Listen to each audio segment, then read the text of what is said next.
Hi friends, welcome to వాణి రుచులు. Summer స్పెషల్గా healthy drink recipe చూపించబోతున్నానండి. ఇది మనకి ఒంట్లో నీరసాన్ని తగ్గించి ఒంటికి చలవ చేసి వేడిని కూడా తగ్గిస్తుందండి. బార్లీ జావాని ప్రిపేర్ చేసుకోవడం.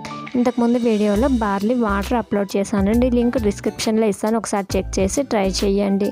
స్టవ్ మీద ప్యాన్ పెట్టి అందులోకి 1 కప్పు బార్లీ గింజల్ని యాడ్ చేసుకోవాలి. ఇలా యాడ్ చేసుకున్నటువంటి వాటిని మీడియం ఫ్లేమ్ మీదనే మనం ఒక 5 నిమిషాలు దోరగా వేయించుకోవాలి. మనం బార్లీ అనేది వేగేసరికి మంచి కమ్మటి వాసన అనేది వస్తుందండి. ఈ విధంగా దోరగా వేయించాలి. ఈ వీడియో కనుక నచ్చితే ఒక లైక్ చేయండి. ఇలా వేయించుకున్నటువంటి బార్లీ గింజల్ని ఒక ప్లేట్లోకి ట్రాన్స్ఫర్ చేసుకోవాలి.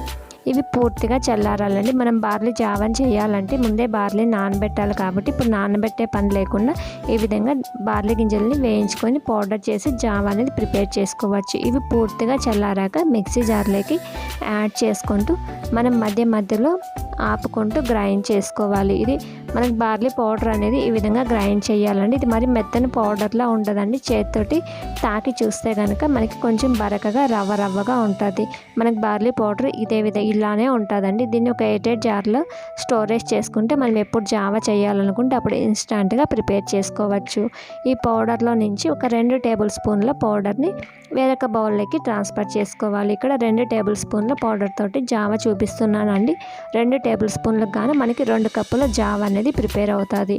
ఇందులోకి 1/2 కప్పు వాటర్ని కొద్దిగా యాడ్ చేసుకుంటూ మనకి ఈ బార్లీ పౌడర్ ఎక్కడ ఉండలు లేకుండా స్పూన్ తోటి బాగా కలుపుకోవాలి. వాటర్ అన్నీ ఒకేసారి యాడ్ చేయకుండా ఈ విధంగా కొద్దిగా యాడ్ చేసుకుంటూ కలుపుకోవాలి. ఇక్కడ కన్సిస్టెన్సీ అనేది చెక్ చేసుకుంటే ఈ విధంగా ఉండాలండి.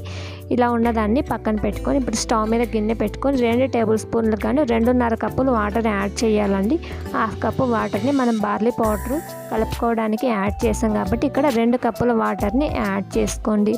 ఇలా వాటర్ యాడ్ చేశాక బాయిలింగ్ అయ్యేంత వరకు మరిగించుకోవాలి. ఇందులోకి కొద్దిగా అల్లం ముక్క, కొద్దిగా సాల్ట్ యాడ్ చేసి వాటర్ని మరిగించుకోండి. వాటర్ మరిగేలోపు వేరొక బౌల్లోకి 1/2 టీ స్పూన్ సబ్జా గింజల్ని కొద్దిగా వాటర్ యాడ్ చేసుకొని నానబెట్టుకోవడానికి పక్కన పెట్టుకోవాలి. ఇది పక్కన పెట్టుకొని ఇప్పుడు మనం స్టవ్ మీద వాటర్ని పెట్టుకున్నాం కదండి, అవి ఈ విధంగా మరిగేసరికి మనం ముందుగానే కలిపి పెట్టుకున్నటువంటి బార్లీ పౌడర్ని ఒకసారి స్పూన్ తోటి బాగా మిక్స్ చేసి వాటర్లోకి యాడ్ చేయాలి.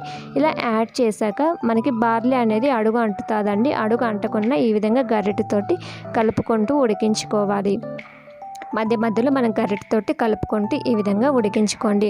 మనకి బార్లీ ఇక్కడ చూస్తే కనుక కొంచెం మెత్తగా అవ్వాలండి. అప్పటి వరకు ఉడికించుకోవాలి. మనకి బార్లీ అనేది బరకగా ఉంటుంది కాబట్టి ఈ విధంగా మెత్తగా ఉడకాలి. ఈ విధంగా ఉడికించుకున్నాక ఈ స్టేజ్లో ఉన్నప్పుడు మనం స్టవ్ ఆపేసి ఇది పూర్తిగా చల్లారడానికి వేరొక బౌల్లోకి ట్రాన్స్ఫర్ చేసుకోవాలి. మనకి బార్లీ జావ అనేది మీగడ కడుతుంది కాబట్టి ఇలా గరిటెతోటి మొత్తం కలుపుకుంటూ పూర్తిగా చల్లారేంత వరకు చల్లారబెట్టుకోవాలి. ఇలా పూర్తిగా చల్లారిన దాంట్లోకి మనం పలుచగా చిలుకుకున్నటువంటి మజ్జిగని 1/2 కప్పు, అలాగే నానబెట్టుకున్నటువంటి సబ్జా గింజల్ని యాడ్ చేసుకొని ఇందులోకి కొద్దిగా పుదీనా ఆకుల్ని అలాగే అరబద్ద నిమ్మ చెక్కని యాడ్ చేసుకొని ఇలా మొత్తం కలిసే విధంగా బాగా మిక్స్ చేసుకోవాలి. ఇంతేనండి, బార్లీ జావ అనేది ఈజీగా ప్రిపేర్ చేసుకోవచ్చు. మనకి బార్లీ జావ వల్ల వెయిట్ లాస్ అవుతారు, కొలెస్ట్రాల్ని తగ్గిస్తుంది, అలాగే షుగర్ లెవెల్స్ని కూడా కంట్రోల్ చేస్తుంది. ఒకసారి ఈ విధంగా ట్రై చేసి చూడండి.